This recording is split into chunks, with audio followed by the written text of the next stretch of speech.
使用前先将仪器和探头连接好。注意先将探头接口对准仪器插口，用力听到咔嗒一声，代表插好。开机状态下，用手指抚摸探头仪器，有声音和数值的反馈，代表仪器连接正常。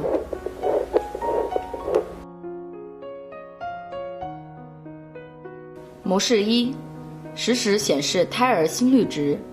模式2，取最近10次心跳的平均值，实时显示。模式3，计算一段时间的平均值，需要手动按背光键来显示测量结果。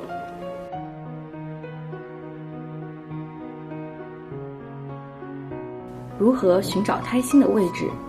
小于16周，从腹部最下边毛毛的边缘开始向上面找，怀孕时间越短，越靠近毛毛的边缘。听胎心的位置会随着胎儿的长大慢慢的上移。16周到24周，在肚脐以下的部位找听胎心的位置，一般从妊娠线的中间部位及其两侧开始找。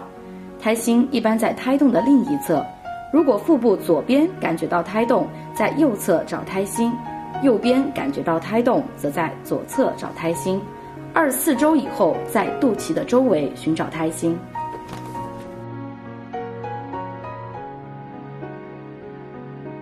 可服 100A 胎心仪适用于12周以上的孕妈，不过很多孕妈在10周左右就可以使用本款胎心仪听到胎心音。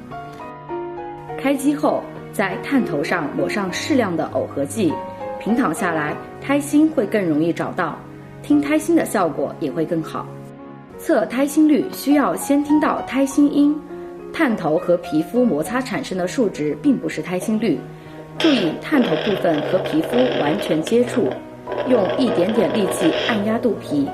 听到胎心音后，探头固定下来5秒左右，再看数据。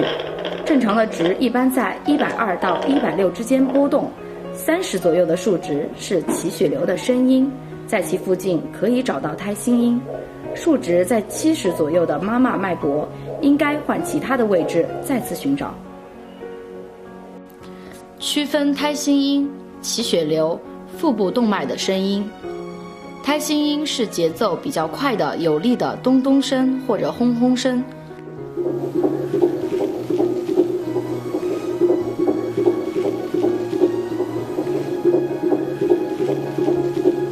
仪器显示一般在120到160之间。起血流是节奏比较快的，像吹风或者流水一样的声音。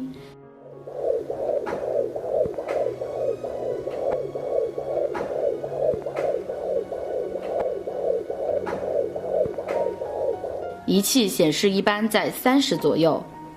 腹部动脉节奏和妈妈的心跳一致。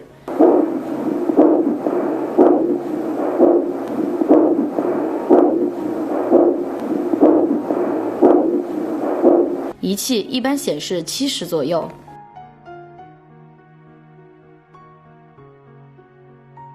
胎心仪应该保持怎样的使用频率？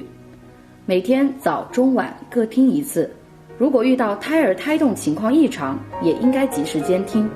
找准胎心位置后，每次听1到2分钟即可，不要超过5分钟。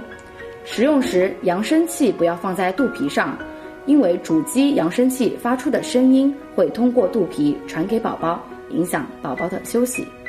为什么没有胎心音也会有数值显示？胎心仪的探头是非常灵敏的，特别是抹上耦合剂以后，即使非常微弱的震动也会导致数值显示。胎心仪就是利用这个原理测量胎儿心率的。由于胎心仪无法区分胎心和其他震动，所以我们找准胎心位置，听到像小火车一样的胎心音以后，仪器才能正确测量胎儿心率。为什么胎心率会突然升高到200以上，然后恢复正常？突然上升到200，一般是胎动导致的胎心率瞬时冲高，一般立马会降下来，不用担心。如果超过20分钟还是居高不下，就需要咨询医生了。找不到胎心位置怎么办？先确认下自己的怀孕时间是否已经足够，然后再参考使用手册找胎心。